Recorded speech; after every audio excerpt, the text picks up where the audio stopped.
Fala aí, pessoal, muito boa noite a todos. Satisfação estar aqui, dividindo um pouco do meu tempo, um pouco do meu conhecimento com vocês. Tenho certeza que vai ser uma oportunidade excelente para mim também. Tenho certeza que eu vou ter condições de aprender com as perguntas de vocês, né? Afinal de contas, muitas coisas a gente acaba se dando conta, a gente acaba aprimorando quando alguém pergunta e a gente para pensar naquilo. Muitas vezes a gente faz alguma operação no mercado, toma alguma decisão de forma tão automática que a gente nem para pensar qual é o processo de raciocínio que nos leva àquela conclusão. Então, eu diria que o ato de dar aula, ele acaba acrescentando tanto para a gente que o ganho é de mão dupla, né? O aluno ganha e quem ensina ganha também, tá ok? Mais uma vez, muito boa noite a todos. Gostaria de um feedback do som, feedback da imagem. Se tiver tudo ok, a gente dá prosseguimento aqui ao nosso dia de treinamento relâmpago sobre tape reading com análise técnica. Muita gente me perguntou, mas poxa, você sabe que essas técnicas elas não anulam uma a outra? Não, de forma alguma, né? São técnicas que, inclusive, podem e devem ser complementares, tá? O que acontece é que muitas vezes a pessoa ela pega trauma de uma técnica e ela acaba recusando, refutando aquilo. Mas eu posso afirmar para vocês que eu conheço muitos traders que utilizam análise técnica com tape reading. Eu, inclusive, desde os primórdios eu utilizava análise técnica com tape reading. Eu só não sabia que eu utilizava análise técnica. Deixa eu só explicar o porquê. O tape reading, ele depende muito de tempo de tela, certo? Muitas vezes, para você entender o que está acontecendo no mercado, você precisa assistir ali às negociações por alguns bons minutos, tá? Chutando baixo, uns 15, 30 minutos para você ter uma ideia, pegar um jeitão do que está rolando ali na dinâmica do mercado. Isso quando você já está acostumado com ele. Bom, eu, lá em meados de 2006, era um trader acostumado a operar mercados laterais. E o que acontece com mercados laterais? Eu gostava muito de pegar os ranges, pedir as agressões no book e ir posicionando os meus lotes de compra e de venda na fila e ir operando para pegar um centavinho. Era assim que eu operava. Entrava pesado, 40 mil ações mais ou menos, para cada um centavinho, que era um trade que eu pegava de um centavo, eu ganhava $400, né, com 40 mil ações. O fato é que, como eu só operava mercados lateralizados, não dava para eu entrar mercado por mercado e ficar assistindo 15 minutos, meia hora dele, para ver se ele estava de fato lateralizado. Então, o que eu fazia? Eu passava um scanner, né? Eu olhava alguns papéis e olhava como? No gráfico. E aí eu ia buscar padrões gráficos de lateralidade. Naquela época eu não sabia ainda o que era um candle, o que era um topo, eu olhava um gráfico de linha. Não sabia o que era uma figura de topo, um pivô, um ombro, cabeça, ombro, mas eu sabia bater o olho para um gráfico e dizer, cara, esse papel está lateralizado do jeito que eu gosto, do jeito que eu sei operar. E lá ia eu operar tape reading. Aliás, eu nem sabia que se chamava tape reading, né? Eu chamava de leitura de fluxo, porque era assim que eu operava o mercado, lendo o fluxo. Acabei de dar um exemplo de como a gente usa as duas técnicas. Isso não estava planejado para entrar na aula, mas eu acho interessante. Eu vou falar muito mais do caminho inverso, né? Eu falei agora um exemplo de como eu utilizei a análise técnica para me favorecer no tape reading, mas eu vou fazer hoje um caminho inverso com vocês. Vou falar um pouquinho de como a gente utiliza algumas ferramentas do tape reading para ajudar na análise gráfica, na análise técnica. Tá ok? Lembrando que o treinamento de hoje ele é relativamente curto. Se a gente for falar de cada uma dessas duas ciências, o assunto é tão denso, tem tanta coisa para falar. Bom, pensei que estava sem som. O assunto é tão denso, tem tanta coisa para falar, que, cara, a gente demoraria muitas horas. Assim, a gente ficaria a noite inteira e iria mais o dia inteiro de amanhã para explicar sobre isso. Né? Isso sem encher linguiça, falando diretamente do assunto, daquilo que interessa, da parte prática. Tá? Então, hoje, precisa levar em consideração que é um treinamento mais curto. Eu vou procurar dar uma resumida em alguns pontos, eu vou ser relativamente superficial, mas eu tenho certeza que eu vou abordar alguns tópicos que vai ajudar muita gente, especialmente quem não conhece muito das duas técnicas ou da técnica de tape reading, beleza? Galera, todos aí Muito boa noite a todos. Fala aí, GDM Gil. Você sabe que posso utilizar o Flash Trader para acompanhar a aula? Cara, claro que pode. O Flash Trader é uma plataforma bacana aí para trabalhar com fluxo. Funciona bem. Profit Chart, tanto o RT quanto o Pro também são ótimas plataformas. Enfim, o Enfoque também funciona bacana. São plataformas que dá para acompanhar o tape reading tranquilamente, certo? Bom, então vamos lá. Dando início aqui, eu vou começar a falar de alguns tópicos mais básicos para a gente alinhar aí, inclusive para quem não sabe muita coisa da técnica de tape reading, tá? Vamos revisar alguns conceitos básicos de tape reading, o mínimo, pelo menos, necessário para a gente entender aí a leitura de fluxo, ok? Vamos lá. O que é o mínimo que você precisa saber? Em primeiro lugar, quais são as ferramentas de tape reading, né? Tem uma série de ferramentas, mas assim, as duas principais, galera, que vocês precisam saber é o book de ofertas e o Times and Trades, ok? O book de ofertas, eu tenho aqui um exemplo de book. Esse é um book verticalizado, né? Podemos ver ele, o book que eu utilizo no Profit Chart. Eu utilizo o Profit Pro. Aqui, a gente vai ter a sequência de preços, ok? Vou pegar desde lá de cima, ó. 3557, 35, 56,5, 56, 55,5, 55, 54,5, 54, 3,5, 3, 2,5, 2, 1,5, 1. Vem baixando de meio e meio ponto, que são os patamares de preço do dólar, ok? Em cada patamar, a gente tem um número de contratos posicionados no book. Então, eu sei, por exemplo, que lá no 35,54 tem 160 contratos de dólar. Isso aqui é um book do dólar padrão, dólar futuro, né? E aí ele vem descendo de tal forma que os lotes posicionados na venda estão do lado direito e no lado esquerdo são os lotes posicionados na compra. Em determinado ponto, que é aqui no meio, eu tenho ali exatamente os preços do mercado, né? Ou seja, 44,5 é comprador, com 45 vendedor. Então, esse é o book de ofertas verticalizado, é o Netrix, que mostra para a gente ali quantos contratos tem em cada patamar de preço, certo? Então, eu posso dizer, por exemplo, olha só, tem quase 500 contratos posicionados na venda a 35,45. Isso é bastante contrato, certo? Eu sei que tem o melhor comprador comprando a 44,5 e o melhor vendedor vendendo a 45. Isso é o que a gente chama de book fechado. O que é um book fechado? Eu tenho o total de contratos posicionados por nível de preço, certo?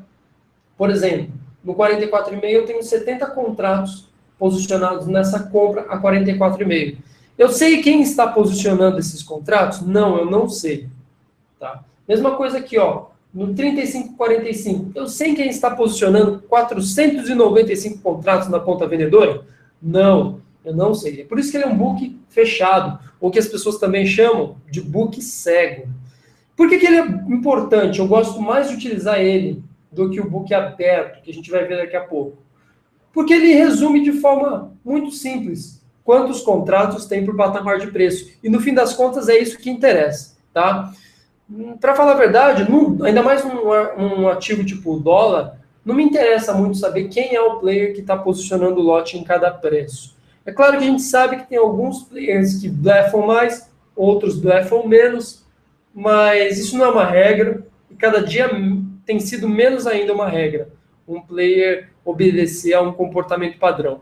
É só para isso que serve saber quem é cada um dos players. É o comportamento padrão, tá ok? O Sérgio de Porto Alegre pergunta, Sasaki, no cheio não é lote? Não, olha só, o que vocês estão vendo aqui, 70 contratos comprados a 44,5 são 70 contratos, não são 70 lotes, tá?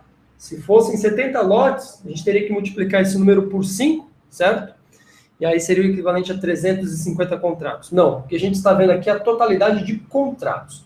Mas vale lembrar que no dólar padrão, os contratos variam de 5, os lotes, né, variam de 5 em 5 contratos. Ou seja, você não consegue comprar um contrato de dólar padrão. Você só consegue comprar a partir do lote de 5. 5, 10, 15, 20, 25, 50 e assim vai, tá? Lotes múltiplos de 5. Bom, o Fábio de Criciúma pergunta, Sasaki, por que o book do Meta não é confiável igual a este? É simples, o MetaTrader é uma ferramenta adaptada do mercado de Forex. No mercado de Forex não se opera fluxo, tá? O fluxo ele tem um papel importante. Eu já explico, ele tem muito mais a ver com times em trade, e aí você vai entender o porquê. Mas dando continuidade aqui, a gente tem aqui o book fechado. Qual que é o book aberto? O book aberto é esse outro carinha aqui. Nesse cara, se eu bater o olho, eu sei que lá no 44,5, daqueles 70 contratos, 5 são da Socopa, 10 são da XP, 50 do UBS e mais 5 da XP. Enquanto que na ponta vendedora, a 45, daqueles 495 contratos sendo vendidos, eu sei que 355 é da XP, 50 é do UBS, 20 é do JP Morgan, 5 da XP, mais 5 da Plural, mais 5 da XP, mais 40 da Nova Futura, e aí tem mais 5, 5, 5 do UBS. Se somar tudo isso, a gente sabe que tem os 495 contratos no total, ok? Bom, o book aberto, ele tem um papel importante no sentido de que, às vezes, a gente tem contrato, a gente tem lote escondido. O que seria um lote escondido? Vamos supor, aqui no 44,5, tem aqui, a gente consegue ver 50 contratos do UBS, comprando a 44,5. Vamos supor que alguém agrida a venda aqui, daqui a pouco eu vou explicar um pouco mais sobre essa agressão, que é a agressão, né? Mas enfim, alguém vendeu a 44,5, tá? Consumiu os contratos do UBS, aí de repente aparece mais 50 contratos a 44,5. Aí o cara vende para ele, consome aqueles 50, aparece mais 50 contratos. Isso significa que, muito provavelmente, tem um lote escondido aqui. E esse tipo de coisa a gente consegue ver melhor num book aberto. Book fechado dá para ver também? Dá para ver também, tá? Só é mais fácil de notar no book aberto, porque aí no aberto a gente consegue ver que é o mesmo player que fica lá segurando o preço. Né? Os caras compram e só tem aquele mesmo player vendendo sempre. Então isso acaba facilitando o entendimento de quando rola um lote escondido. E a gente vai ver aí um exemplo interessante de lote escondido. Beleza? Bom,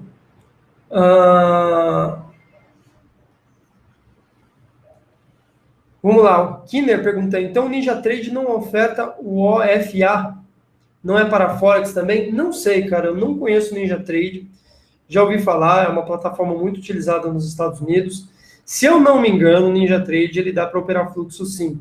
Porque eu já operei em algumas das maiores plataformas no mercado norte-americano, como a Realtic, a Sterling Pro, a Prosper Pro. São plataformas praticamente feitas para se operar fluxo. Tá? E o NinjaTrade está entre as maiores plataformas norte-americanas. Eu acredito que ele não deve nada para isso. Mas eu não conheço a plataforma NinjaTrade propriamente dita. Aliás, eu ouvi dizer que eles tiraram o barco, tiraram o pé fora do Brasil, não estão oferecendo mais por aqui. Ok? O TraderAll pergunta, Sasaki, é possível operar tape reading para swing ou apenas day trade? Outra pergunta, quando vai utilizar o tape, a memória do dia anterior tem importância? Olha só, excelente pergunta. Bom, tape reading, ela antes de mais nada, é uma operação de leitura de fluxo, tá? Leitura de fluxo, a gente pode utilizar para o swing trade ou até para o position também. Porém, a técnica é diferente. A gente não vai ficar olhando para um times and trade e um book de ofertas, certo? E a memória do dia anterior tem importância? Tem, principalmente quando a gente leva em consideração o preço de ajuste. Eu vou citar rapidinho esse preço de ajuste, tá? O Barbim pergunta qual a finalidade de saber de quem vem a ordem. Sinceramente, Barbim, para mim, a utilidade ela é praticamente nula, tá? Nenhuma. Porque antes era legal saber de quem vinha a ordem, porque os players tinham um comportamento mais padrão. Mas aí o nego foi ficando ligeiro e hoje eles sabem que eles não podem ser mapeados, eles precisam se proteger disso. e eles atuam através de diversas pontas, né? Então, muitas vezes você vai ver um player comprando através do Bradesco e através do UBS e vendendo o dobro através da XP Corretora, por exemplo, tá? Então, os caras estão ligeiros, as coisas não seguem mais tão bonitinhas como era anteriormente, né? No livro é lindo, tá? Na explicação de livro, na teoria é lindo você falar que se um IPO trader, e aí quando entra aquele player no mercado, você sabe como é que ele vai agir, mas na prática esquece, isso não funciona. Ok? Essa é uma das grandes, como eu posso dizer, uma das grandes ilusões do tape reading. Acreditar que nessa coisa de que eles falam do metajogo, né, de você entrar na cabeça do player e saber o que ele está fazendo. Isso é ilusão, é um conto de fadas bonito, só isso. Beleza? Galera, o chat está correndo bem rápido. É possível que eu deixe vazar algumas perguntas e não consiga responder todas. Ok? O Elton Sampaio perguntou de alguma ferramenta barata para tape reading. Barata você quer dizer de graça, Elton? Não conheço nenhuma, tá? De custo-benefício, a melhor que eu conheço aí é o Profit Chart RT, ok? O GDM Gil fala, Sasaki, no meu caso, por exemplo, eu opero o WDO. O fluxo que acompanho é diferente? O fluxo do dólar é o mesmo? Muito boa pergunta, GDM Gil. Para quem opera mini dólar, o que eu recomendo é acompanhar o fluxo do dólar cheio, ok? Por quê? Porque o mini dólar, ele acompanha o dólar padrão. O mini dólar, ele é como se fosse uma lua do dólar padrão, né? Ele está ali em órbita, girando em torno do preço do dólar padrão. Para onde o dólar padrão for, o mini dólar vai atrás. Eventualmente, o mini dólar, ele queima a largada, né? Quando vai acionar um gatilho, ele sai da frente. Porque ele é mais especulativo. Tem mais sardinha nele, né? Operando. Então, às vezes, você tem que tomar um pouco mais de risco e comprar antecipado mesmo, tá? Ou comprar depois, perdendo ali 2, 3 pontos até. Porque o mini dólar tem dessas. Ele eventualmente antecipa o dólar padrão. O dólar padrão, ele é um transatlântico e o mini dólar é um jet ski que fica tentando seguir esse transatlântico. Ok? Eventualmente esse jet ski vai para frente do transatlântico, eventualmente ele vai para trás, porque ele é mais volátil, né? Mas o movimento central ali vai sempre seguir o dólar padrão, certo? Lambari, qual informação prática operacional posso tirar do lote escondido? Cara, essa pergunta é tão complexa que essa eu vou ficar devendo. Não dá para responder tão simples assim. Eu vou dar um exemplo na aula de hoje e a gente vai ver como um lote escondido pode influenciar. Vamos lá, galera. Estou falando só de meia ferramenta aqui de fluxo, né, de tape reading, que são os books. O book nada mais é, né, do que traduzindo, o book é livro, né? É onde os players posicionam seus contratos de compra e venda no mercado, ok? É onde eles estabelecem as suas ofertas no mercado. Imagina um leilão, né? Então ele está colocando lá, ele está pregoando as suas ofertas. A gente sabe que a melhor compra é 44,5 e a melhor venda é 45. Ou seja, abaixo do 44,5 eu posso colocar qualquer preço de compra, posso querer ofertar uma compra a 41, a 39, e eu posso ofertar a venda a qualquer preço do 45 para cima, né? 45, 46, 47,5, 52, enfim, eu escolho o meu preço, tá? Bom, só que só saber o preço em que os players estão apregoando os lotes não ajuda muito. A gente ajuda muito saber, de fato, o que está saindo de negócio. Porque, olha só, imagine isso aqui num pregão Viva Voz. Já eu vou chegar lá. Eu gosto muito desse exemplo porque boa parte dos caras bons que você vai encontrar hoje de tape reading são caras que vieram do pregão Viva Voz ou que vivenciaram um pouco daquela época. E por que eles são bons? Porque eles entendem a dinâmica do tape reading, porque eles vivenciaram isso na pele. Em outras palavras, nesse exemplo que vocês estão vendo do dólar, a melhor compra é 35,44,5. A melhor venda é 35,45, certo? Para começo de conversa, eles não falavam 35,44,5. na compra. Não, eles falavam 4,5 na compra, 5 na venda, tá?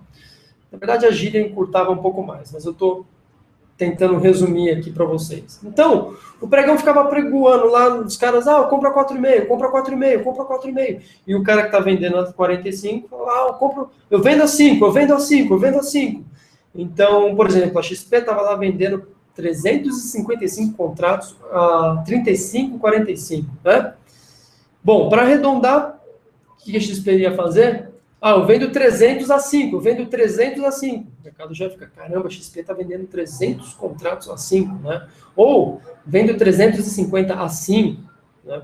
E enquanto isso, na ponta compradora, a gente tinha ali o UBS comprando a 4,5, né? 50 contratos. Estaria lá um player, um operador de pregão do UBS, da Link. Podia ser o JP, para quem foi no TNTD e conheceu o operador aí, o JP. Eu compro 50 a 4,5, compro 50 a 4,5. Ele estaria apregoando lá, certo? O fato do cara estar querendo comprar 50 contratos a 4,5 significa que ele vai entrar no mercado? Não. E o fato do cara da XP estar vendendo 300 contratos a 5 significa que ele vai entrar vendido no mercado? Não. Eles podem passar um dia inteiro com um falando assim, eu compro a 4,5, e o outro, eu vendo a 5, mas eu só compro a 4,5, o outro, mas eu só vendo a 5. Ou seja, o cara que está comprando, ele não vai querer comprar mais caro que 4,5. 4,5 é o mais caro que ele compra. E o cara que está vendendo não vai vender mais baixo que 5. Se não acontecer, se os caras continuarem apregoando desse jeito, não sai negócio. Não sai negócio, cara.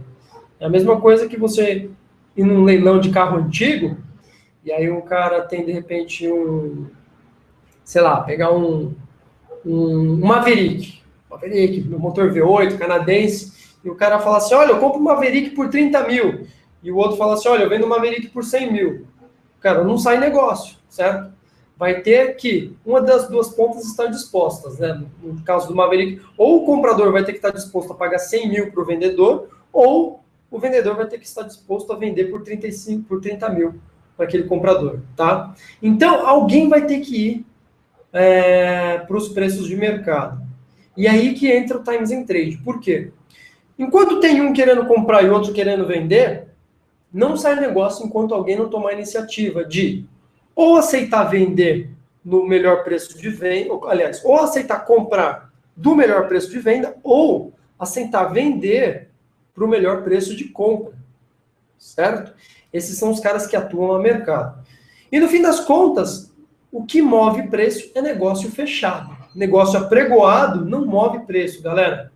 E é por isso que é importante, o nego fala, eu estou lendo aqui o book. Book você não lê nada. O que você lê é o fluxo, e fluxo é negócio fechado, ok? E aí entra a importância da outra ferramenta, que é o Times and Trade, certo?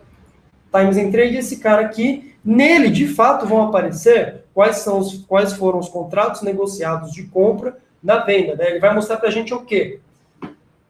O momento, o horário em que a negociação foi fechada, quem foi o comprador, quem foi o vendedor, qual foi o preço da negociação e qual foi a quantidade de contratos negociados. Além disso, né, o Profit Pro, ele tem aqui uma última coluna que vai dizer para a gente se esse negócio foi uma agressão de venda ou se foi uma agressão de compra. No caso, como está vermelhinho aqui, rosinha, né? Cor de mortadela, em homenagem ao PT. Tchau, querida. A gente tem aqui a cor vermelha, que significa venda a mercado. Isso significa que o que aconteceu aqui? Foi um player que resolveu vender para o melhor preço de compra. Ele vendeu a mercado. Ou a gente pode dizer também que ele agrediu venda. Ou dizer também que ele enfiou. Tem várias gírias para isso, né? Ele agrediu venda, ele bateu, ele enfiou, ele vendeu a mercado, seria mais formal, né? E a mesma coisa se fosse a compra, que tem esses verdinhos aqui, ó. O que significa isso? Significa que ele comprou a mercado, ou ele tomou, certo? Bom, esse é o Times and Trade. Ele mostra, de fato, que saiu de negócios, tá? Agora, voltando aqui para mim, comigo. Por que é importante saber quem comprou ou quem vendeu ao mercado? Porque quem compra ou quem vende ao mercado quem agride, né? A gente sempre fala quem agride. Voltando no exemplo. Tá os dois apregoando lá, eu compro a 4,5, eu vendo a 5, eu compro a 4,5, eu vendo a 5. Se eles ficarem desse jeito, não vai sair negócio. Só vai sair negócio a hora que alguém agredir venda, pá! O que é agredir venda? Alguém vender a mercado. Vender para o melhor preço de compra. Ou alguém agredir compra, ou seja, alguém comprar do melhor preço de venda a mercado. Por que só sai negócio, só move preço quem agride? Porque vamos supor, cada um dos meus 4 dedos aqui são patamares de venda, ok? Foi o cara lá, agrediu, compra, tomou o primeiro patamar. Agrediu, compra, tomou o segundo patamar. Agrediu, compra, tomou o terceiro. Agrediu, compra, tomou o quarto patamar. Então, conforme ele vai agredindo, ele vai rompendo níveis de preço para cima. Conforme ele vai consumindo todos os lotes disponíveis naquele nível de preço, ele vai movendo os lotes para cima. Nesse exemplo, então, é um agressor de compra que está movendo o preço para cima. E o mesmo vale para baixo, ok? O cara que vai agredindo aqui, ó, são os patamares de venda, né? De compra para baixo. O cara vendeu todos os lotes do primeiro patamar, foi. Vendeu todos os lotes do segundo patamar, foi. Vendeu todos os lotes do terceiro, vendeu todos os lotes do quarto, e assim ele vai abaixando esse preço, certo? Por isso que é importante entender quem agride compra e venda. E por isso que a gente usa o book de ofertas com Times and Trade. Por quê? O book de ofertas vai estar sempre mostrando para a gente qual que é a apregoação, qual que é o melhor preço de compra e qual que é o melhor preço de venda. E aí a gente olha no Times and Trade, a gente sabe se aquele lote que acabou de ser negociado foi uma agressão de compra ou de venda. Só para citar um exemplo, temos ali 44,5 comprador, 45 vendedor no book, 4,5 comprador, 5 vendedor. No Times and Trade saiu um lote ali no 4,5. Poxa, 4,5 é o preço de apregoação de compra. Então eu sei que alguém agrediu venda naquele 4,5. Se saísse o negócio no 5, eu saberia que foi alguém que agrediu compra no 5. Então foi fluxo comprador, certo? Esse é o princípio, cara. Se você entendeu bem esse conceito, você entende o que é a essência do tape reading.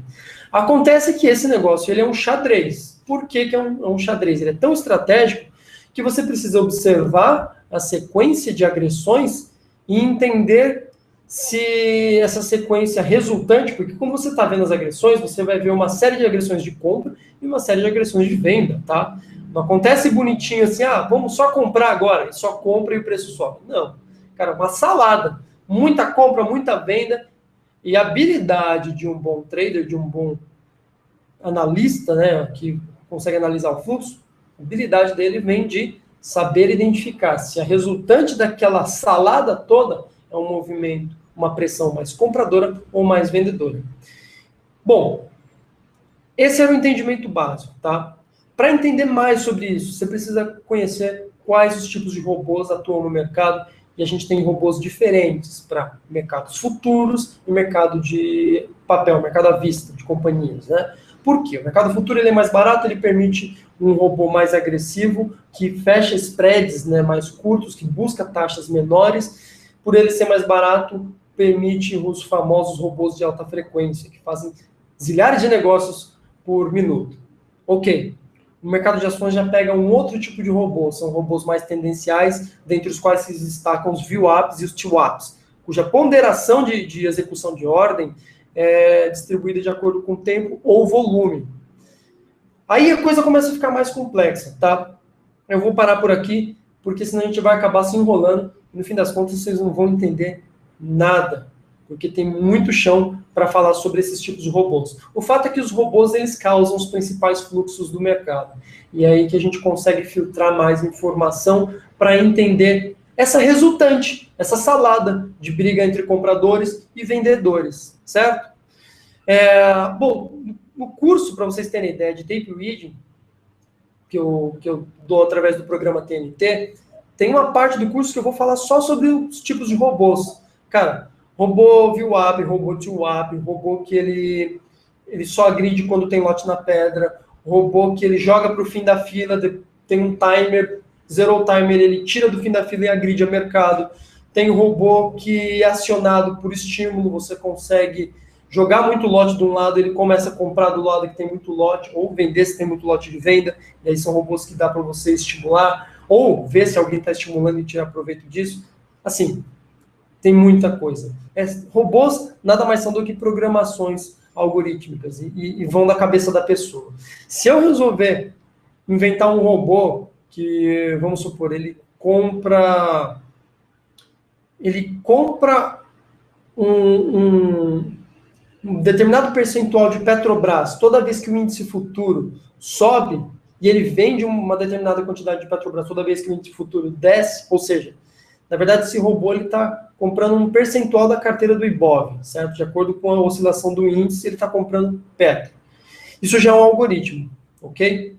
Imagina que no mercado tem várias pessoas bolando vários algoritmos ao mesmo tempo para executar ordens e você precisa descobrir qual é a resultante dos diversos movimentos. Você vai entrar na cabeça de cada uma das pessoas? Não. Mas você vai entender mais ou menos que tipo de robô está atuando naquele ativo e, a partir disso, tentar identificar os movimentos resultantes. É em todo momento que a gente consegue fazer isso? Não. Isso abre janelas de oportunidade para a gente fazer uma operação curta ali. Eu estou falando do estilo de operação de tape reading para o curtíssimo prazo, certo?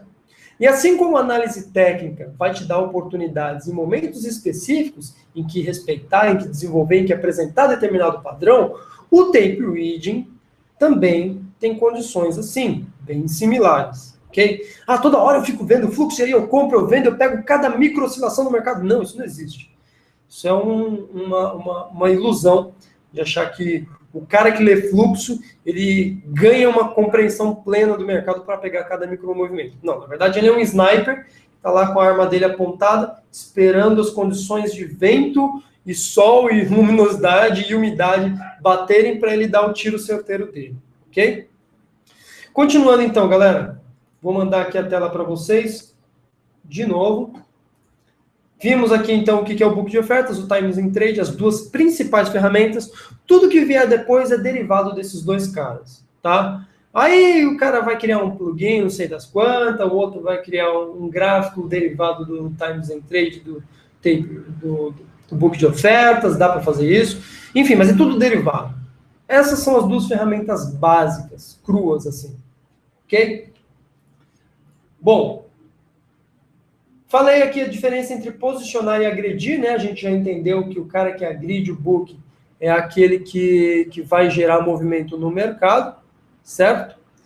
E agora vem uma parte muito importante, que é o meu último comentário sobre quem observa fluxo. Galera, uma andorinha não faz verão, e isso vale principalmente para quem está brincando aí no dólar.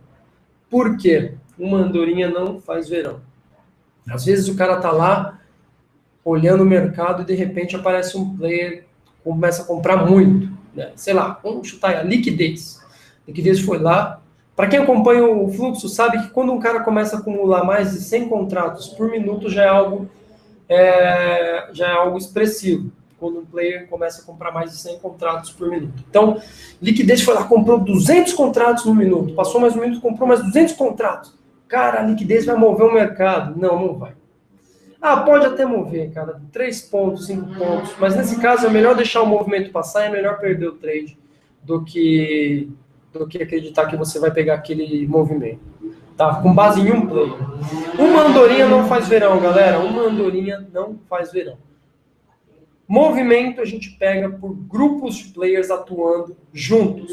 Se entra uma Link comprando junto com o UBS, junto com o BTG, aí eu sinto mais firmeza. Cada um deles somando mais de 100 contratos por minuto, aí eu estou vendo o que a gente chama de fato de fluxo. Tá? Isso tende a gerar um movimento muito mais consistente. Ok? Bom, essa era a última observação que eu tinha para fazer. Quando a gente observa esses movimentos de agressão de compra e venda, a gente nunca olha para um cara só. A gente tem que olhar para a atuação de players em conjunto. Voltando aqui para o slide. Só um segundo, pessoal. Vou buscar um copo d'água e já volto. Espera aí.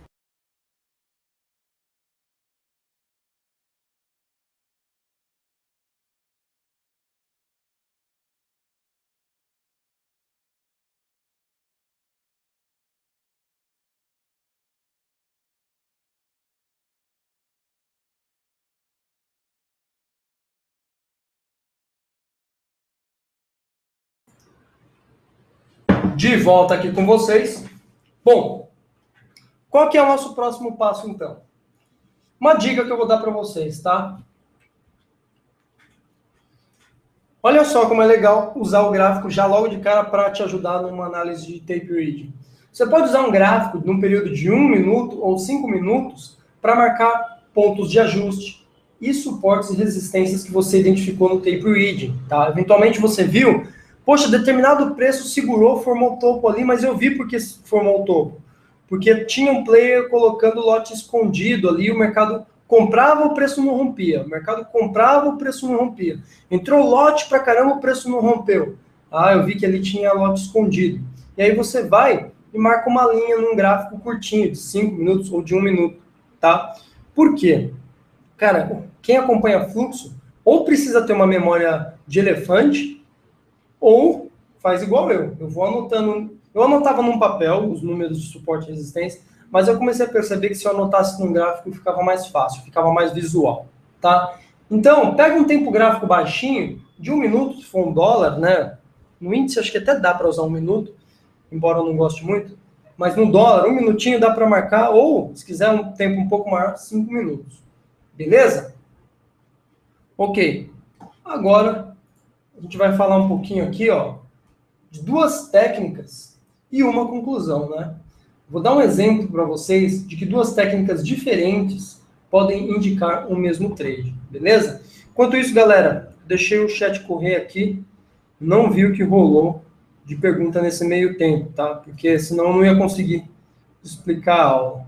Vez ou outra eu vou dar uma parada aqui, vou dar uma olhada agora e se tiver alguma pergunta eu vou tentar responder aí o máximo de clareza possível, certo?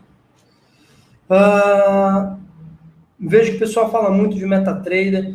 Eu não sou um especialista em MetaTrader, tá? Mas o pouco que eu sei é que é uma plataforma que não é muito bacana para o tape reading. Uma outra coisa, uma outra funcionalidade tem, e aí quem pode ajudar vocês é a galera presente lá no fórum do Portal do Trader. Lá tem muita discussão sobre MetaTrader, muita coisa bacana, então dá uma olhada lá. Eu sei que tem muita gente buscando essas soluções para MetaTrader, né? Então dá uma olhada lá, porque provavelmente tem uma outra coisa que pode ajudar vocês com relação a isso, ok? Vamos ver se tem mais alguma coisa aqui. No dólar Sasaki, só o UBS tem robô discricionário? Não é só o UBS, mas o UBS tem o robô, né? O robô que mais gira no mercado é o dele. Então, todos os dias, se você pegar quem foi o maior comprador de dólar, UBS. Quem foi o maior vendedor de dólar, UBS. Qual foi o maior saldo? Porque aí você subtrai a venda da compra. Porque o que gera movimento muitas vezes é saldo. Aí você vai ver que o UBS, muitas vezes, ele termina o dia ou zerado ou próximo de zerado. Dificilmente ele é o player que tem o maior saldo do dia. Ele compra muito e ele vende muito. Ele está comprando e vendendo, comprando e vendendo, comprando e vendendo.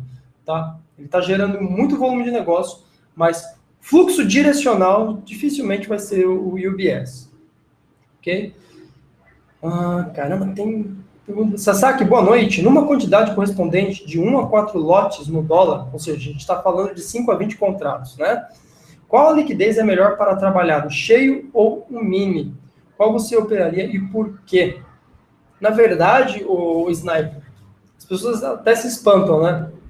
Eu não tenho muito essa diferença entre operar o cheio ou o mini. Por quê? O tamanho do meu lote é dinâmico. Essa é uma pergunta que muita gente me fala. Sasaki, mas qual o tamanho do lote eu devo operar? Eu lá sei, cara. Quem sabe do teu calo é você, né? Onde ele aperta ou não. Mas eu posso mostrar uma regrinha básica, tá? O que eu faço? Quando eu saio de férias, por exemplo, eu volto de férias, eu não volto operando com lotão achando que eu sou maioral. Não, geralmente eu volto operando um lote mínimo. Se eu vou bem nos primeiros trades, ou às vezes até no primeiro dia, eu dobro o lote. Se eu vou bem, eu dobro o lote, eu dobro o lote. Cara, se você seguir uma sequência dessa, eu operei só um lote no primeiro dia. No segundo dia eu opero 2. No terceiro dia eu opero 5. No quarto dia eu opero 10. No quinto dia eu já estou operando 20 lotes. Passou uma semana, certo? 5 dias úteis. Na semana seguinte eu já estou indo para o lote do cheio, contrato cheio. Se eu começar operando um mini contrato. Tá? Isso é só para mostrar como uma evolução de tamanho de lote agregada à sua sequência de sucessos no mercado ela te coloca para operar grande em pouquíssimo tempo. O que acontece é que muito cara chega no busão e já quer sentar na janelinha, né? Ele chega ali, começa a operar hoje, não, vou operar grande porque eu quero ganhar muito dinheiro. Ganhar muito dinheiro todo mundo quer. Mas precisa ter técnica, pessoal. E o que eu faço? Eu sempre meço o tamanho dos meus lotes de acordo com os meus sucessos recentes. Então, se eu estou indo bem, eu aumento o contrato. Se eu estou indo mal, eu diminuo. Cara, se eu tomo uma sequência de 3 dias de loss, é bem provável que no quarto dia eu vá operar o mercado com lote mini. E eu não tenho problema nenhum com isso. Então, é comum eu circular entre os mini contratos e os contratos padrões. Só que, é claro, eu falei, o mini contrato, normalmente ele queima a largada. E aí você tem que tomar um pouquinho mais de risco. Às vezes você tem que bater o olho e falar, cara, eu acho que agora o mercado está indo para agredir aquele ponto para romper e ir embora. Então eu vou comprar um pouco antes, porque se eu deixar para comprar depois, eu vou ficar a ver navios, não é mesmo? Então, basicamente, eu aumento ou diminuo o tamanho do meu lote de acordo com o meu sucesso que eu venho tendo nas últimas operações. A mesma coisa, o tamanho do meu stop por dia. Você sabe qual é o seu stop diário? Cara, eu não tenho stop diário. Meu stop diário ele é baseado nos meus últimos dias de operações, né? Eu faço uma média de 5 dias. Se eu estou indo bem, bacana, cara. Cada dia mais o tamanho do stop que eu aceito por dia ele aumenta. Se eu começo a tomar stop, essa média vai diminuindo. Então, eu já operei com stop diário desde R$100 até, sei lá, 2, 3, 4, 5 mil reais. Ok?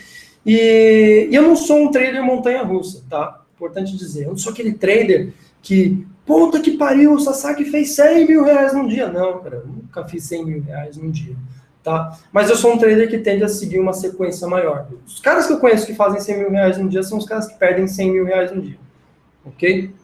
Não é o meu caso. Também nunca perdi tanto dinheiro assim. Voltando então aqui para o exemplo da técnica.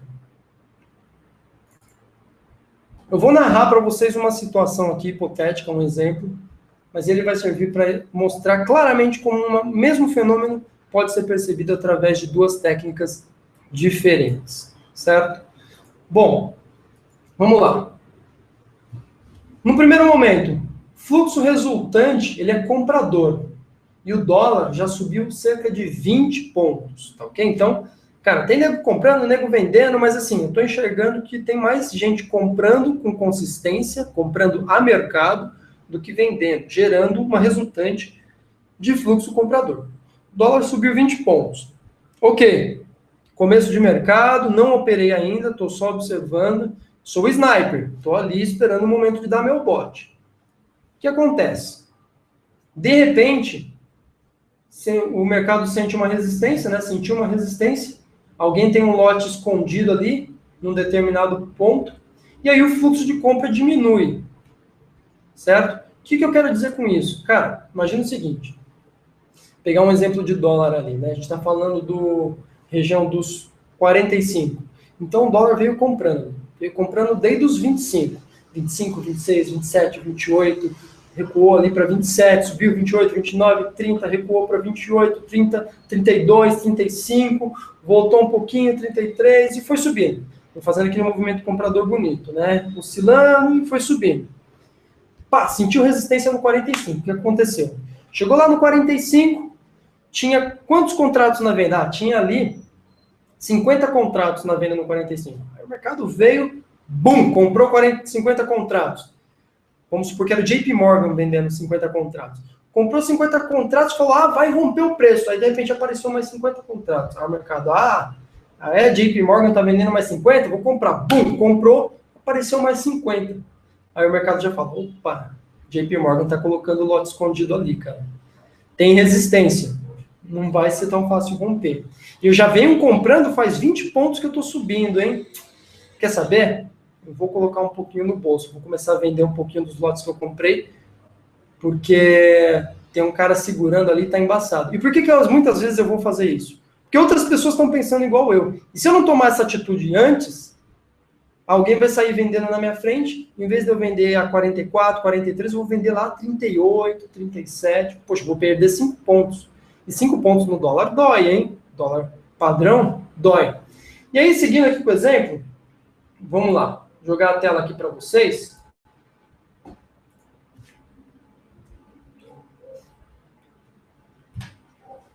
3.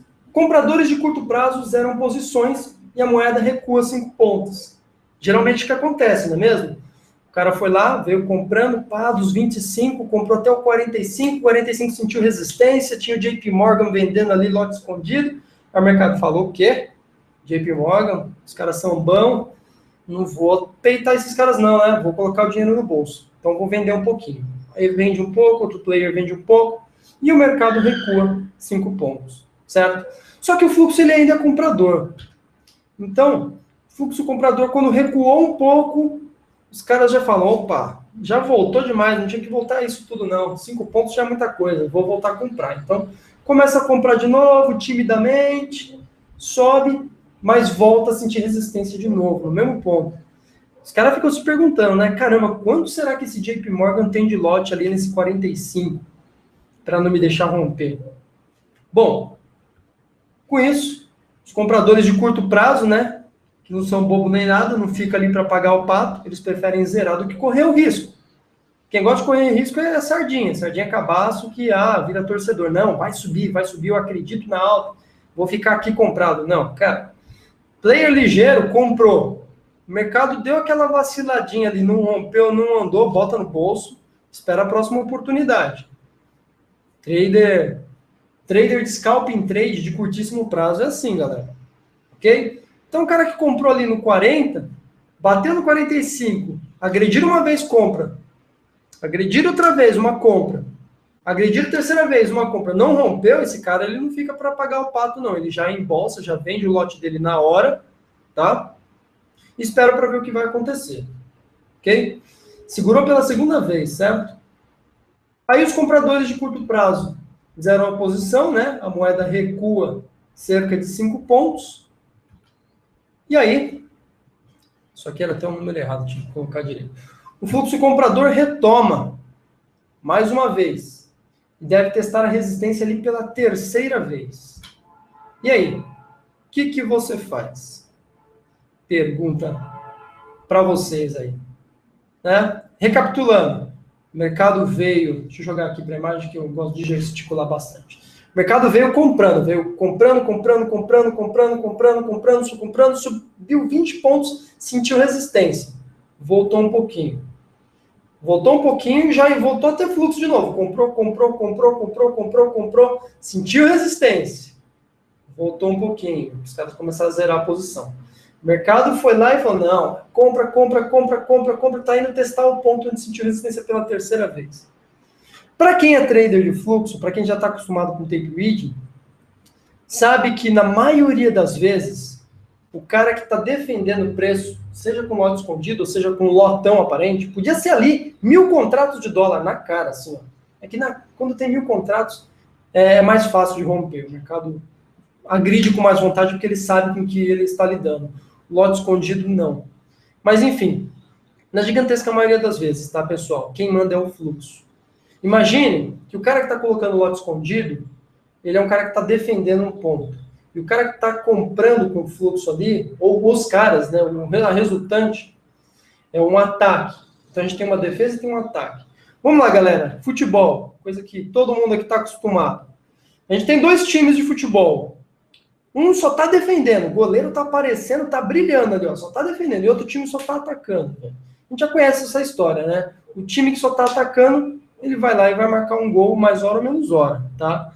Mas tem ali a possibilidade de rolar um rebote e o time no contra-ataque fazer um gol. Tem. Mas a gigantesca maioria das vezes, estatisticamente, um time que só defende e não ataca, e um outro time que só ataca, velho, vai rolar gol para o time que ataca. A probabilidade está a favor dele, certo? No dólar é a mesma coisa, aí no dólar, no exemplo que eu estou dando para vocês. A gente tem o fluxo comprador e o fluxo que está defendendo venda. Não está vendendo no mercado, está posicionando o lote, passivo ali, só tomando pancada. Mais hora ou menos hora, o fluxo comprador tende a romper, ok? Então, nessa pergunta que eu estou fazendo para vocês, o que você faz? Se for para tomar um lado, compra ou venda, eu tomo o lado do comprador, ok? Maravilha, galera. Agora, eu vou contar essa mesma historinha para vocês, só que eu vou desenhar, porque desenhando fica mais fácil, né? Olha só, o fluxo resultante é comprador. e o dólar subiu cerca de 20 pontos, certo? Aí, veio um lazarento e colocou lote escondido ali e marcou uma resistência para o mercado, certo? Bom, com isso, marcando essa resistência, o fluxo de compra ele dá uma diminuída. Com esse fluxo de compra diminuindo, quem está de olho são os compradores de curto prazo, já falam, poxa, sentiu resistência, quer saber? É hora de eu embolsar o meu lucro, vou vender um pouquinho. Na hora que esses caras zeram suas posições, vendendo um pouquinho, o que acontece?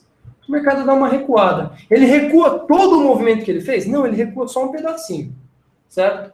Só que à medida que ele recua, os players que estão gerando o fluxo comprador, que são os caras parrudos, os caras fortes, falam, opa, deu uma recuada, é a minha oportunidade de comprar mais um pouco, mais barato. E aí, ele volta o fluxo comprador, retoma ali, meio tímido, né?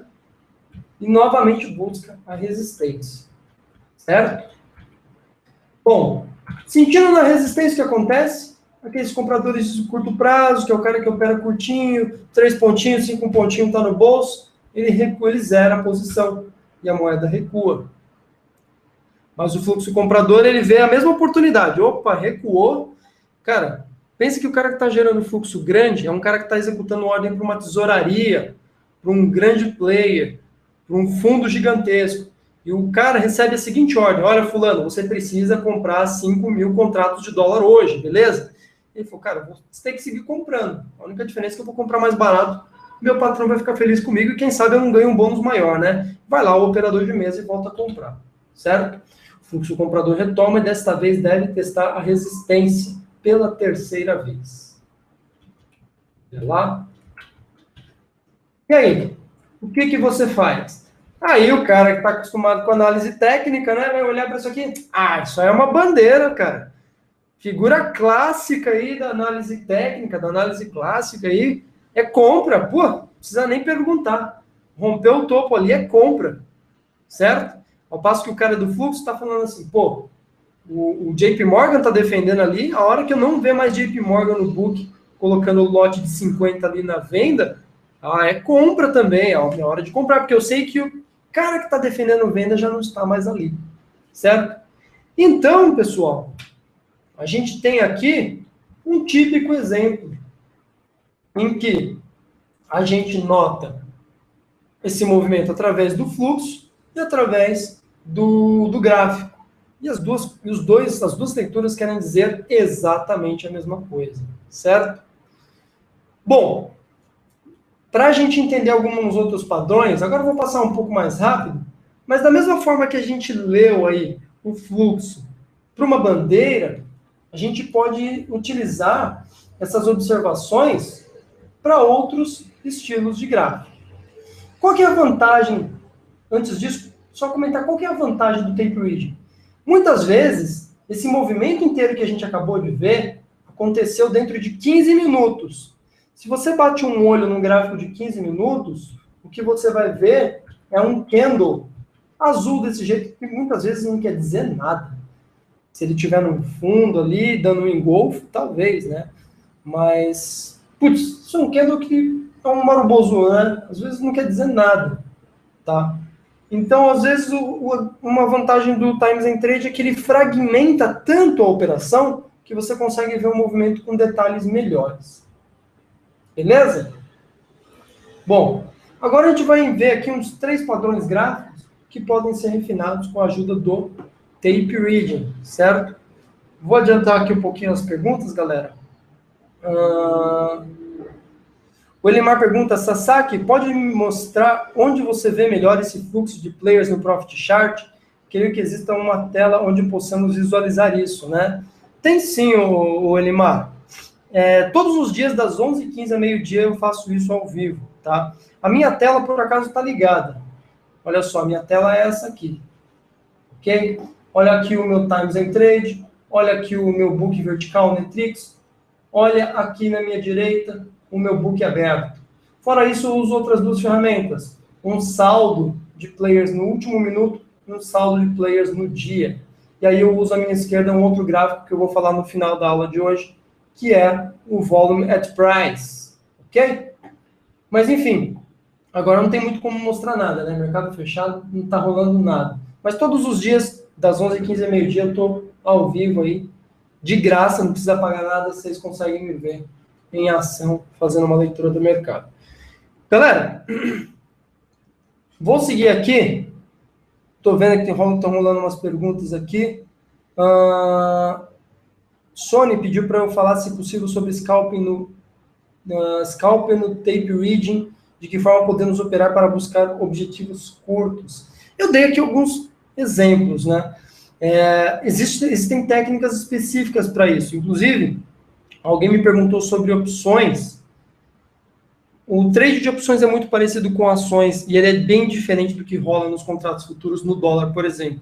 Quem opera trade fluxo, tape reading em opções ou em ações vai operar o que a gente chama de operar fila, né? Fazer arbitragem de fila. É um outro estilo de técnica, ok? Mas eu vou dar prosseguimento aqui, senão eu acabo me perdendo. No final a gente volta a conversar um pouquinho mais. Hoje é uma aula que eu falo muito, vai estar até sumido já. Galera, 3 padrões que podem ser refinados com a ajuda do tape reading. Vou traçar aqui 3 padrões clássicos, ok? Começando pelo pivô. É o mais simples de todos, rola todos os dias praticamente em todos os ativos por aí. E muitas vezes a gente consegue pegar, refinar uma leitura de tape, de análise técnica utilizando o tape reading, ok? Bom, o que é um pivô, né? Sempre que o mercado puxa, faz um movimento puxando, nesse caso eu estou usando um exemplo de um pivô de alta. Corrige, ele sente uma resistência, né? Corrige algo entre 1/3 até 2/3, 50% do movimento. O pivô bonito é aquele que corrige só 1/3 da amplitude dele. E volta a puxar para romper o topo feito anteriormente, certo? Isso é um pivô de alta clássico. Para quem entende um mínimo de análise gráfica, análise técnica, já se deparou com essa figurinha aí. E temos o pivô de baixa. O mercado caiu, sentiu um suporte, fez o repique para depois, ó, bum, bater, perdeu o fundo anterior, desenvolveu um movimento. Ok, até aí, acho que não tem muita novidade para todo mundo. A novidade vem o seguinte, galera. Antes desse movimento acontecer, né? Antes do movimento de queda acontecer, certo? O que a gente precisa observar? O topo e o fundo formado, né? Dependendo se for um pivô de alta ou um pivô de baixo, ok? E ficar muito atento nos lotes posicionados no book. Por quê?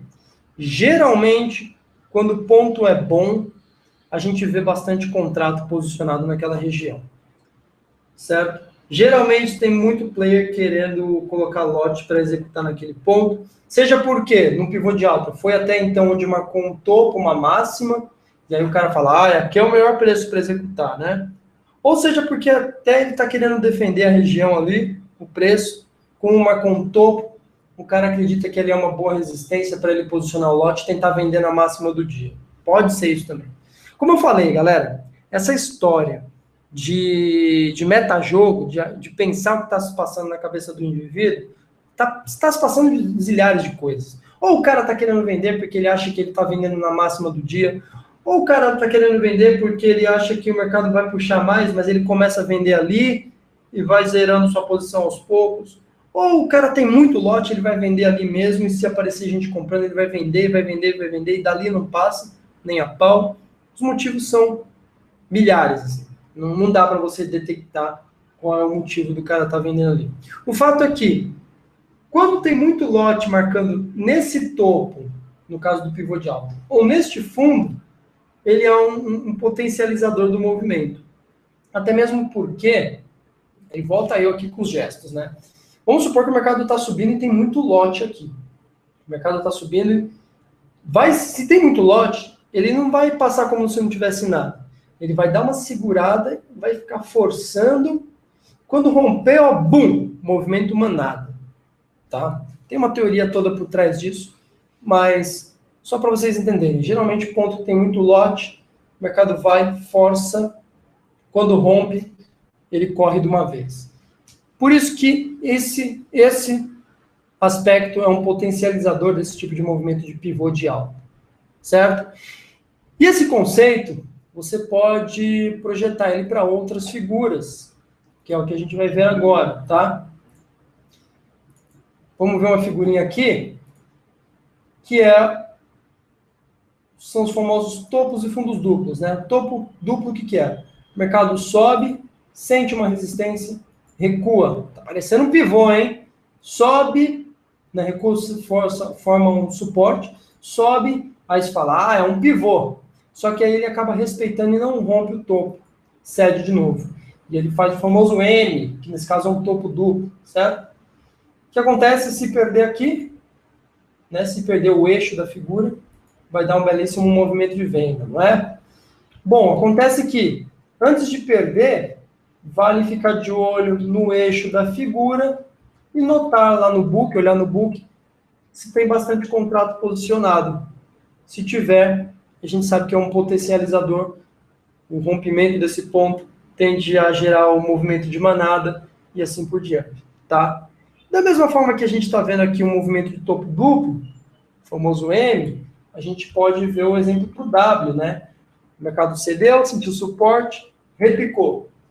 No repique sentiu uma resistência, voltou a pesar. Bateu na mínima de novo, mas não perdeu, repicou. Formando o famoso EW, né? Fundo duplo. E aí a gente vai ficar de olho no quê? No eixo da figura, vai lá no book e olha se tem bastante contrato posicionado. Sasaki, o que é bastante contrato? É simples, você olha para os demais preços. No dólar, a maioria dos preços, a média de contratos é entre 50 e 100. Se naquele eixo tem, ou em torno dele, né, conta ali um pontinho para cima, um pontinho para baixo, soma ali a região. Se aquela região tem 500 contratos, pô, a gente já viu que tem mais contratos do que a média, não é? No papel é a mesma coisa, a gente vai olhar a média de contratos posicionados por cada preço e vai olhar no eixo da figura se tem mais que o normal, ok? Por último, vou falar do oco e do okoi, que é a mesma coisa. Aliás, o oco nada mais é do que uma soma de um pivô de alta com um pivô de baixa, não é mesmo? Olha só, o que é um oco? O mercado estava subindo, sentiu uma resistência, recuou.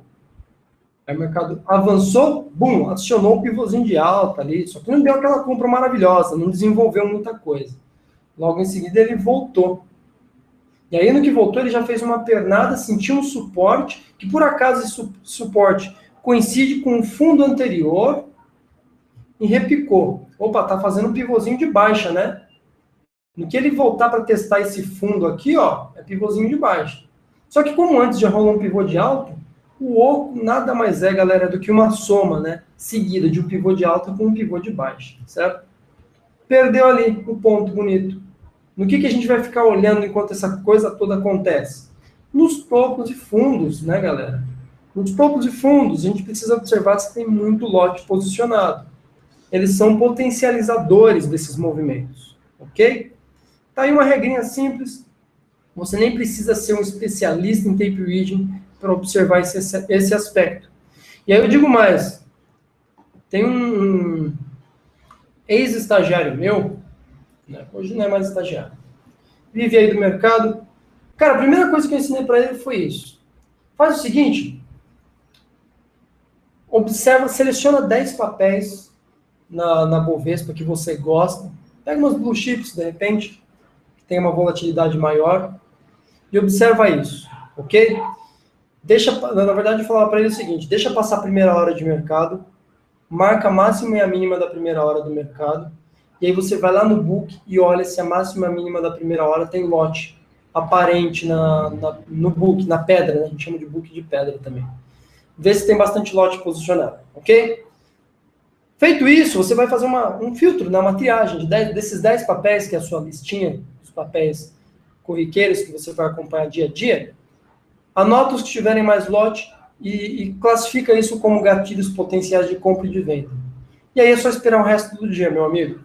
Se romper para cima, você trabalha a compra nesses pontos. Se romper para baixo, você trabalha a venda, né? O cara era meio cru, era uma forma de mostrar para ele como ele podia fazer uma análise simples, metódica, que tinha algum fundamento mínimo por trás daquilo. O cara acabou evoluindo, mas ele levou essa ideia e eu diria que foi um dos primeiros caras que eu comecei a ver usando bem o tape reading com análise técnica. Tá ok? Bom, o que mais a gente vai ter para ver aqui hoje, pessoal?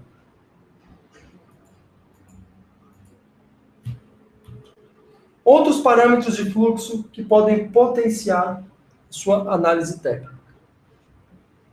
Quais são esses outros parâmetros?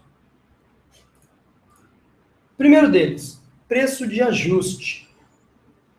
Vamos lá, vamos entender o que é o preço de ajuste, tá? Isso é uma característica de contrato futuro. O que acontece? Tem muito contrato entre players do mercado que eles não vão até o vencimento. E eles seriam executados de acordo com o preço de fechamento. Só que acontece que no fechamento, o pregão já não tem uma liquidez muito boa, tem pouca gente negociando. Então, vamos supor que eu estou comprado ali a 45 e eu preciso vender esse contrato. E o mercado está negociando a 43. Se não tem ninguém negociando muito, sabe o que eu faço? Eu forço o preço para cima, começo a comprar 43, 44, 45, 46, nos últimos segundos, para que o fechamento saia lá para casa dos 48, 49, e eu me beneficie a partir disso. Eu manipulo o mercado e eu me beneficio a partir disso, certo? Bom, para isso não acontecer, a Bolsa criou uma regra que é o preço de ajuste. O que é o preço de ajuste? Cada produto tem sua regra, né? Mas geralmente é uma média de negociação ao longo dos últimos minutos, né, do pregão, ou de um determinado período perto do fechamento já, e é uma média. Porque se ele pega uma média de um período perto do fechamento, é bem mais difícil de ser manipulado. É por isso que os contratos, eles são liquidados, não de acordo com o preço de fechamento, mas sim de acordo com o preço de ajuste, ok? Acontece que, como esse preço de ajuste representa uma média de negociações em um momento importante do mercado, mesmo assim tem player que tenta manipular, então tem muita briga para formar o preço de ajuste, ele acaba se tornando um ponto relevante, seja de suporte ou resistência, de acordo com o que o mercado for abrir no dia seguinte, né? Então tá aí uma dica boa para você utilizar. Ela vem do contexto de fluxo, mas graficamente vocês vão notar. Quem começar a utilizar vai ver que o preço de ajuste, não raramente, ele é respeitado como suporte, como resistência. Ok? Então, vem aí uma primeira dica sobre o preço de ajuste. Outro ponto que a gente pode observar. Um gráfico chamado Volume at Price. Eu mostrei para vocês agora há pouco na minha tela. O Volume at Price, ele é como diz, né, um volume no preço. Ele vai mostrar para a gente quais os patamares de preço tiveram mais ou menos volume de negociação. Se houve mais volume de negociação, a gente sabe que teve mais player graúdo brigando naquela região. Basicamente, são esses caras que mandam no mercado. A gente costuma dizer que quem manda no mercado são meia dúzia de players, né? E é verdade, tá? Não é muito diferente da economia brasileira, não. A gente sabe que a maior parte da riqueza econômica do Brasil está concentrada em menos de 1% da população, certo? O mercado não é muito diferente, não. O poder de compra, de venda, está concentrado numa minoria. E essa meia dúzia de player ali deixa alguns rastros, né? Por exemplo, se a gente olhar os volumes negociados por nível de preço, a gente consegue identificar quais são os patamares de preço que tendem a ser respeitados como suporte ou resistência, simplesmente porque ali rolou muito negócio. Lembra que negócio tem gente comprando, tem gente vendendo, e todo mundo que compra ou vende num determinado preço, ela acaba criando uma opinião, ela acaba fixando aquele valor na cabeça dela. Então ali, ela acaba acreditando que aquilo é um preço de compra, ao passo que outros acabam acreditando que é um preço de venda. O interessante é que, se tem muita gente acreditando que é compra, se tem muita gente acreditando que é venda, isso acontece geralmente nos patamares onde houve o maior volume de negociação. Se isso aconteceu, aquele ponto é um forte candidato a suporte ou resistência. Certo? Bom, tá aqui um exemplo de Volume at Price, é o gráfico que eu mostrei para vocês ali na minha tela. Tá? Aqui ele está bem espalhado, mas geralmente quando você tem um pico muito grande num ponto só, você já sabe, poxa, ali tem boa bom suporte ou boa resistência. É um forte candidato aí a um preço de suporte ou resistência. Se de repente esse preço está alinhado junto com um topo ou um fundo de uma figura gráfica, melhor ainda, né? É um reforçador aí de que aquele ponto realmente é importante, tá? Bom, última dica, preço médio dos grandes players. Assim como a gente sabe que o Volume Price vai mostrar para a gente os patamares de preço onde houve o maior volume de negociação, de repente é melhor a gente ir direto nos grandes, nos caras, né? Só para citar um exemplo para vocês, tá? Exemplo de hoje, olha só. Eu tenho o saldo aqui dos maiores players de hoje. O Itaú foi o maior comprador de dólar hoje. No saldo, ele comprou 8.910 contratos. Qual foi o preço médio de execução dele? Ele ficou comprado a 62,5, 35, 62,5. Poxa, e aí já dá para saber que o Itaú está comprado em torno dessa região e ele tende a defender essa região na compra, né? Ou é do interesse dele que o mercado esteja acima desse preço, certo? Porque se estiver abaixo, ele está tomando um prejuízo. Ele está tomando ali, se vier para 61, ele está perdendo um ponto, com 8.900 contratos, quase 9.000 contratos. Então, você sabe que esse preço aqui, essa região é importante para o Itaú. O BTG comprou 4.290 contratos, um preço médio ali na região do 63.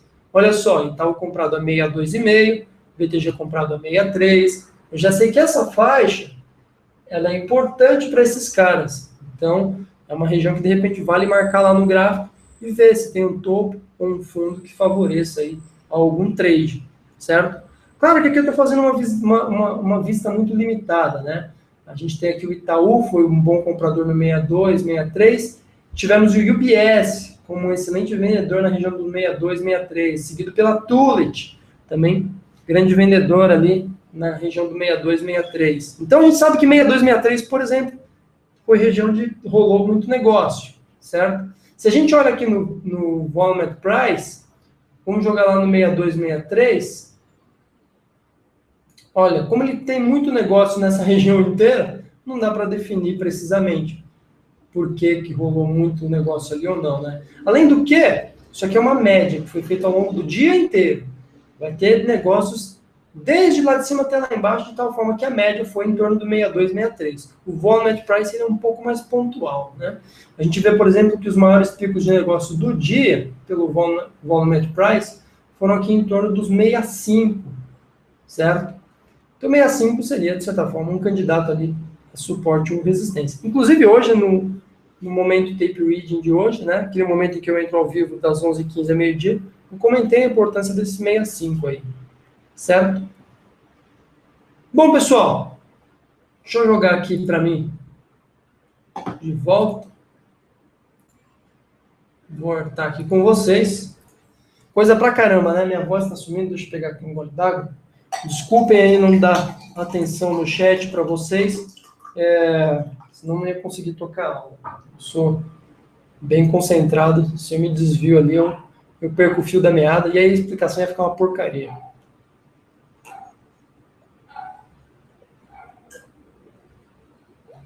Bom, vamos dar uma olhada aqui nas perguntas agora.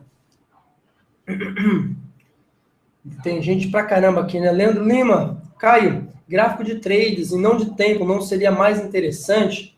Sim, já utilizei muito isso, né? Tem diversos tipos de gráficos que ele só plota se rolam negócios. Já utilizei bastante. E é uma forma de transformar o Times and Trade num gráfico, inclusive. Ele é interessante, sim. Pena que não é toda plataforma que disponibiliza, isso varia muito de uma plataforma para outra. Ok? Vamos ver aqui o que mais. Putz, eu fiquei um bom tempo sem ver, tem chat pra caramba aqui. Vou jogar mais pro final, vai, ver aqui. O Leandro Lima falou dos gráficos de trades, né? Eu já comentei, eu acho interessante, já utilizei muito. O legal do gráfico de trades é que alguns deles, inclusive, mostram o tamanho do lote que foi negociado no ponto. E aí você consegue dar maior relevância para o ponto de acordo com o lote negociado nele ou não, né? Porque não adianta nada, a máxima do dia. Análise gráfica, a gente cai muito nessa, né? Vou comprar na máxima ali do candle. Mas às vezes a máxima foi um lotezinho negociado só e voltou, e o miolo de lote grande está mais para baixo. Um gráfico de trades, por exemplo, ele vai ajudar a gente a enxergar isso melhor. Para mim, funcionava bem quando eu acompanhava mais índice, tá? Para o dólar não funcionava tanto, não. Para mim era mais legal quando eu acompanhava índice. Se quiser uma opinião minha, particular. Vamos ver o que é mais aqui. João Carlos falando, foi show hoje o portal desde a abertura. Estou achando muito top, não conhecia. Bom, seja bem-vindo, João Carlos. Sabe qual é a diferença do portal do trader para qualquer outro lugar que você vai encontrar? E foi o que motivou a gente a criar uma linguagem diferente dentro do portal. O portal ele é tocado por traders, tá? Diferente das outras casas que geralmente são tocadas por analistas. Não estou falando mal de analista, não. Eu era um analista. Para quem me conhece a minha carreira, sabe que eu passei pelo Citibank. Citibank eu não era analista, eu trabalhava na área de gestão de recursos, né? Clube, fundo, essas coisas. Fazia ali ajudava a tomar as decisões de trade. Depois eu trabalhei um pouquinho na mesa, mas foi tão curto esse período que nem conta. Aí eu fui para a Interfloat. Na época era a maior corretora de traders do Brasil. Assim. Os caras, todo mundo que saía do pregão ia trabalhar, ia operar direto da Interfloat. Então ela era conhecida como uma corretora dos traders.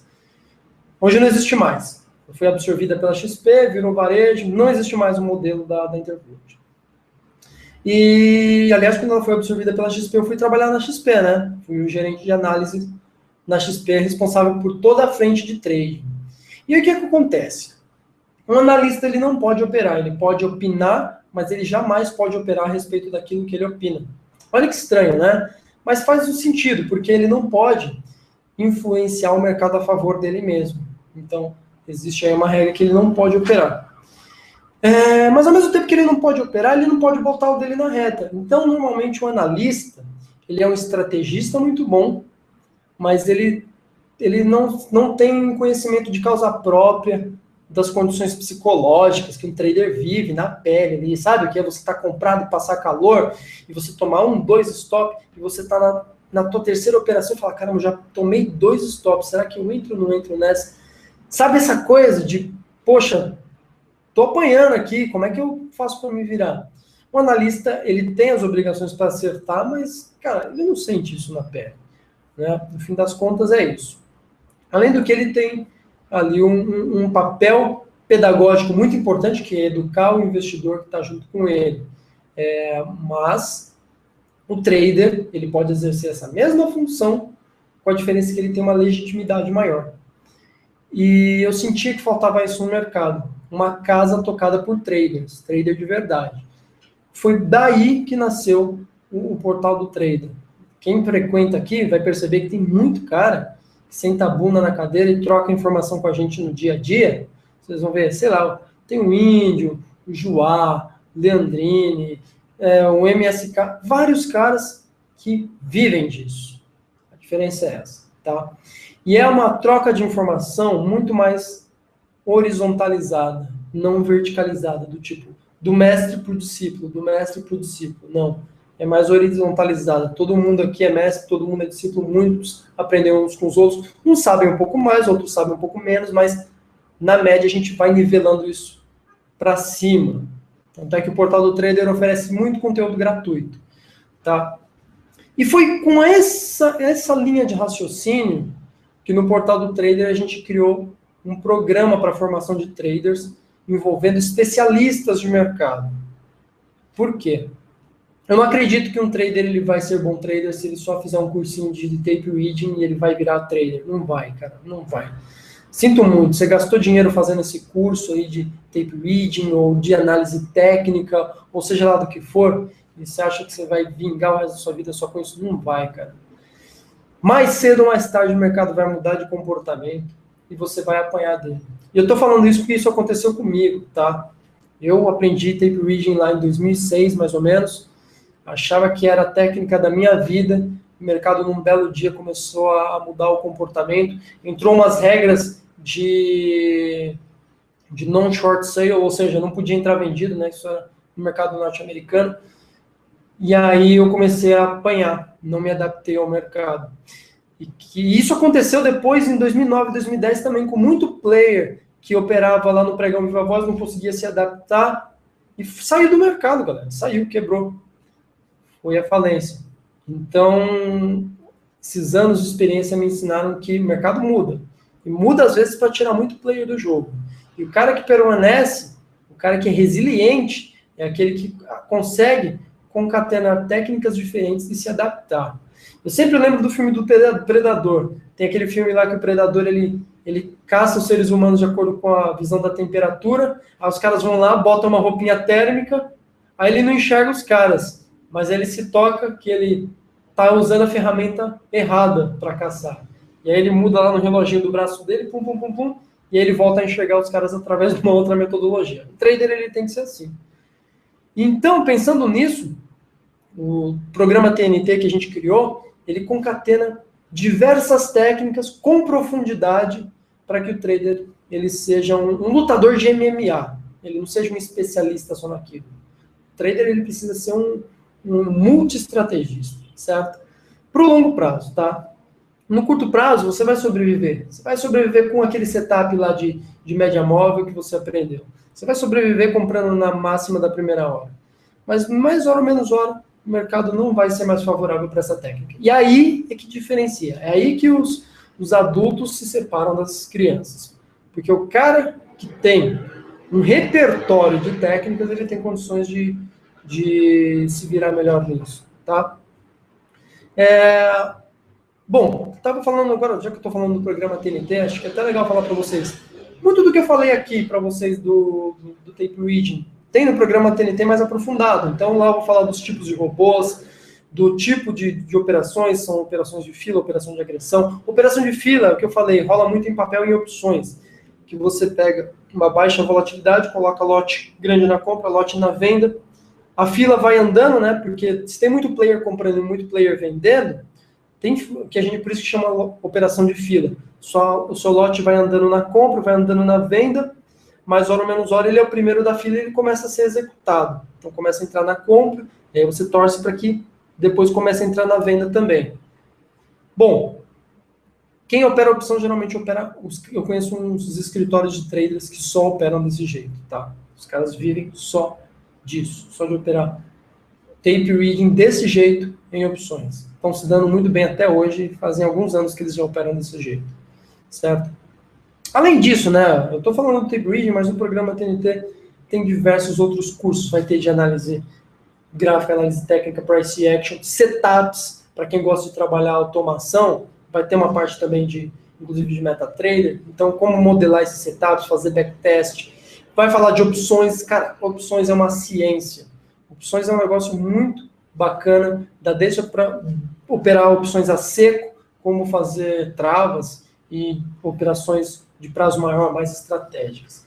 E, bom, o bacana desse curso, obviamente não é um cursinho de final de semana, tá? É um compromisso muito forte em formar traders de verdade. Ele é um curso que só de aula, ele tem mais de 60 horas modeladas numa plataforma de learning, em 6 módulos. Esses módulos são liderados ao longo de semanas, né? E no final existe ainda um complemento com coachings em grupo. Então é um curso que dura 4 meses só de parte teórica. Ah, mas não é coisa demais, eu quero fazer um cursinho e já ir pro game. Tá, você vai lá pro cursinho, vai pro game, você vai quebrar. Sinto muito, vai ser mais uma estatística. Infelizmente, eu já vivi para ver muita gente desse jeito. E olha, galera, costumo dizer que eu tenho poucas qualidades, mas uma das qualidades que eu tenho é que eu conheço muito trader. Eu já vi cara quebrar. Eu já vi cara quebrar com 30 mil reais, com 300 mil reais, com 7 milhões de reais, com 20 milhões de reais. Eu já vi cara quebrar com 40 milhões de reais. Ok? Então, pode ter certeza, velho. Não existe tamanho grande o suficiente para o cara não quebrar.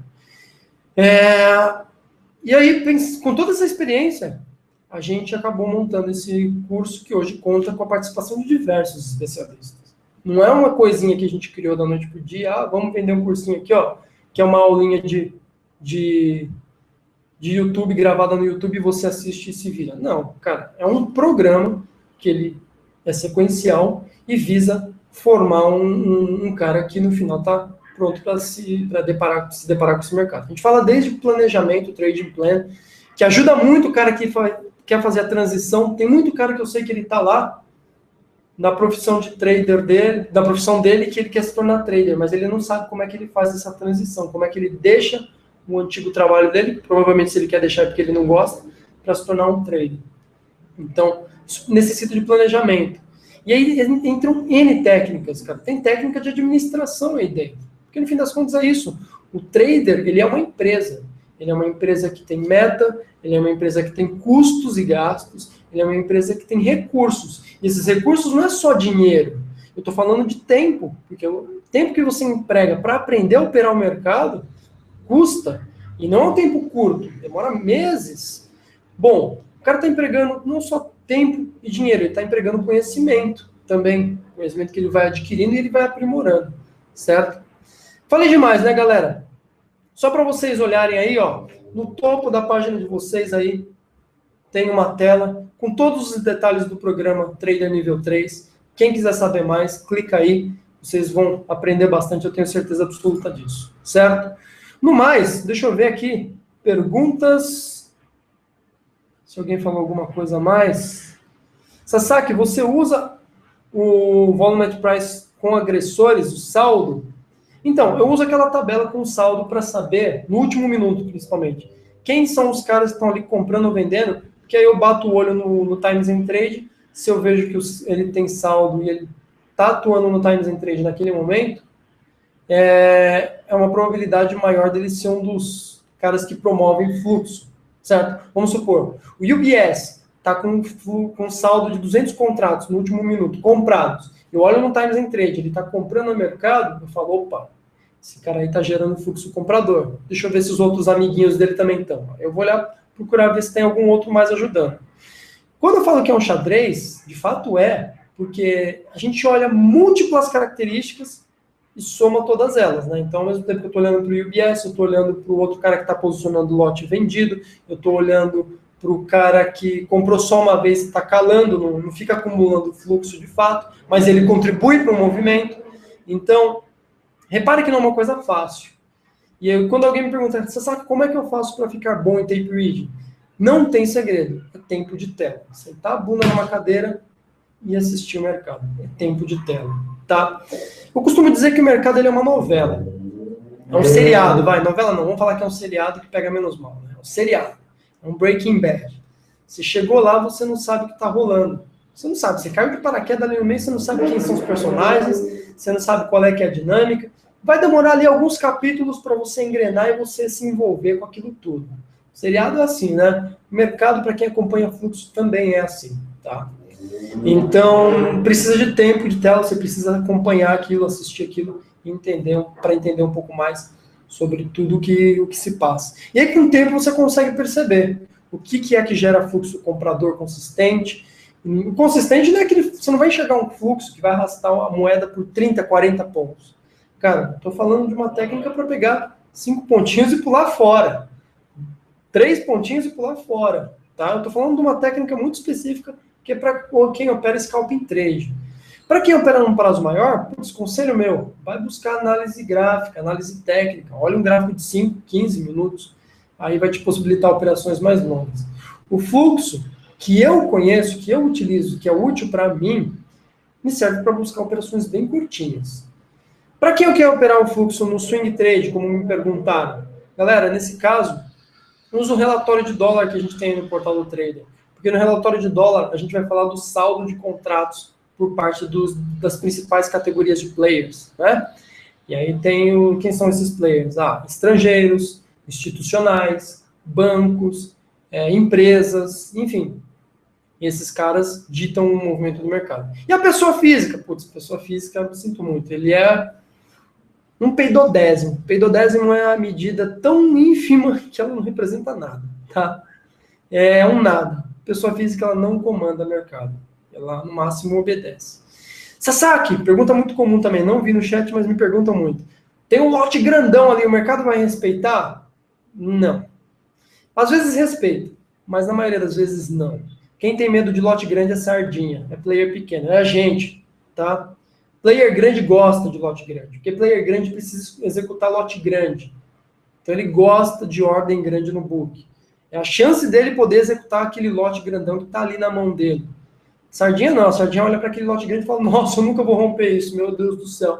Para ele é grande não, ele olha de outra forma. Beleza? Vamos ver aqui. Rossi, uma pergunta muito boa, hein? Como se opera escorado em big players, Sasaki? Então, é aquilo que eu falei, a gente nunca se escora em um big player. A gente acompanha ali um grupo de big players que estão gerando fluxo. Acontece que geralmente é um grupo de big players comprando e um grupo de big players vendendo. A dinâmica é essa: um grupo comprando, um grupo vendendo, um grupo defendendo venda lá em cima e um grupo defendendo compra lá embaixo. E é isso que você tem que tentar ler e enxergar para tirar alguma coisa dali. Quem que está ganhando ali? Da onde está saindo a resultante dessas 4 componentes? Tá? Grupo de compradores, grupo de vendedores, grupo de compradores defendendo compra e grupo de vendedores defendendo venda no book. Ok? Compradores a mercado e compradores posicionados. Vendedores a mercado e vendedores posicionados. Esses são os 4 grupos. E essa é a matemática que você tem que olhar e falar, poxa, a resultante disso é um fluxo comprador. A resultante disso é um fluxo vendedor. E dentro dessa equação toda, tem aquilo que eu falei de robô, tem aquilo que eu falei do cara que coloca lote escondido, tem aquilo que eu falei do cara gerar fluxo, né, gerar saldo ao longo do último minuto. Então é fácil interpretar? Claro que não, cara. Mas é fácil dirigir um carro? Putz, moleza. Eu dirijo o carro atendendo o celular. Mas quando você começou a aprender, era fácil dirigir? Putz, no meu caso, eu deixava o carro morrer, morria na lombada, morria na hora de fazer curva, morria na hora de fazer baliza. Até que passou ali um dia, 2 dias, uma semana, um mês, um semestre já estava legal. Então, cara, qualquer coisa que você vai aprender, ela é desse jeito, tá? Demora um tempo. Fica a dica para quem quer aprender tape reading, é tempo de tela, galera. A análise técnica, a compreensão dela é um pouco mais fácil. Você consegue sair de um curso de análise técnica no dia seguinte, abrir o livrinho, abrir a apostila e replicar aquilo. Tape reading não. Ele é mais dinâmico, então ele exige um pouco mais de treino, ok? E o tape reader, ele é um cara que ele é um motociclista no Globo da Morte ali, é o cara que está fazendo acrobacias arriscadas. Não dá para você entrar no Globo da Morte e achar que você vai estar gerando 360 graus ali. Você vai ter que treinar um pouquinho, ok? Se você tentar operar sério sem treinar um pouco, você vai se ralar todo, né? E o problema é que a dor do stop não é física, é financeira. Fala aí, Dan Hop.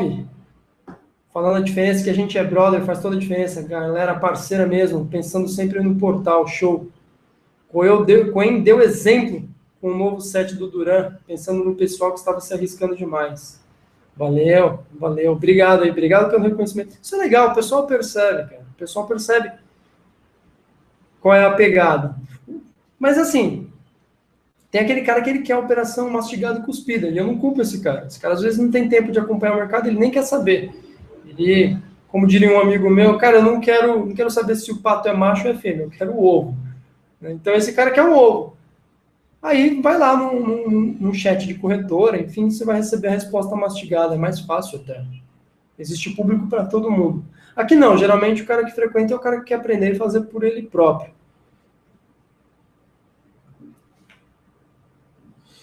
Édipo fez uma pergunta muito interessante, acho que é sobre o programa TNT, né? Depois do final do curso, o conteúdo fica disponível para o ex-aluno.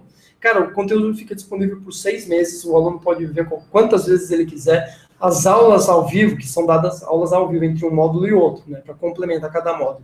Todas elas ficam gravadas, ficam numa videoteca premium, que só o aluno tem acesso. Inclusive, o aluno que tem acesso à videoteca premium, ele tem acesso aos materiais das turmas anteriores, olha que bacana. Eu ouvi dizer que na turma 2 teve um convidado especial. Pode ver a aula desse convidado especial. E a gente dá a condição para o cara continuar no programa TNT sem ele precisar pagar mais por isso na turma seguinte, e na seguinte. Isso a gente comenta entre os alunos do curso, tá? Sem pagar mais por isso. Eu acho interessante. Eu não quero ficar vendendo um curso para sempre para o cara. Não é essa a pegada, velho. A pegada, para quem entra no TNT sabe disso, a pegada do curso é se comprometer de fato a formar um grupo de elite, tá? Felizmente a gente está conseguindo. A página está aí, galera. Eu não vou falar muito sobre o curso. Primeiro que eu nunca fui um bom comercial, então vai parecer até chato. Então vocês entram ali, tem a página, tem todos os detalhes, tem depoimento de gente que fez o curso. E segunda-feira, como eu sei que tem muita coisa, o programa não é simples, ele começa com 6 módulos. Depois, os módulos são liberados num intervalo de cada 2 semanas, mais ou menos. Entre um módulo e outro, a gente seleciona 2 dias com algumas aulas no dia para complementar o conteúdo dos módulos. Então, esse processo demora uns 3 meses, chega no 4º mês entre os coachings, 1 por semana, comigo, com o Muri e com o Cohen, em grupo, né, para rever tudo aquilo que já foi passado em teoria e tentar concatenar com a realidade do pessoal. E aí, depois disso, vem mais alguns benefícios com o próprio trade, a gente paga uma inscrição do cara na mesa proprietária da Atom, a gente oferece uma degustação para quem nunca experimentou do Profit Chart, do Broadcast, que é a maior plataforma de notícias. Como tem muita coisa, segunda-feira, dia 25, fica o convite para vocês. A gente vai fazer um grande evento aqui no Portal do Trader para tirar todas as dúvidas a respeito do programa TNT, tá ok? Aí você anota no papelzinho, pode vir fazer as perguntas que a gente vai estar aqui, eu, Marcos Muri e Rodrigo Cohen, para responder para vocês. Vai ser segunda-feira, dia 25, na próxima semana, tá? E nesse dia também vai abrir as inscrições para o programa TNT. Lembrando que as inscrições abrem só por 1 semana, depois fechou, não tem essa, a gente não vai voltar, não, reabriu vagas remanescentes, não tem essa, fechou e acabou, tá? E é por semestre, por quê? A gente pega uma turma e caminha com essa turma para evoluir em grupo. Não dá para pegar um cara no meio do curso e enfiar ele ali, não dá. A gente faz a galera evoluir junto, em bloco, para formar uma equipe. No fim das contas, essa galera vai formar um time, eles vão se ajudar, eles vão evoluir como uma família, ok? Por isso que só abre 2 vezes por ano as inscrições para esse programa. É isso aí, galera. Falei bastante para vocês, né? A gente fala de pagamento. O pagamento do curso pode ser por boleto, cartão de crédito divide em 10 vezes, enfim. Forte abraço a todos. Vou colocar aqui o meu contato e oficializando o convite. Agradeço mais uma vez a todos pela presença. A gente se vê amanhã aqui no Portal do Trader, como todos os dias a gente se vê. Um bom descanso a todos vocês. Tem o meu contato aí, se alguém quiser entrar em contato, é só falar comigo. E fica o convite para o dia 25/4/2016, próxima segunda-feira, abertura das inscrições do programa TNT e o evento de dúvidas respondidas. O horário não definimos ainda, mas acho que vai ser a partir das 19 horas. Beleza? Forte abraço, um bom descanso a todos.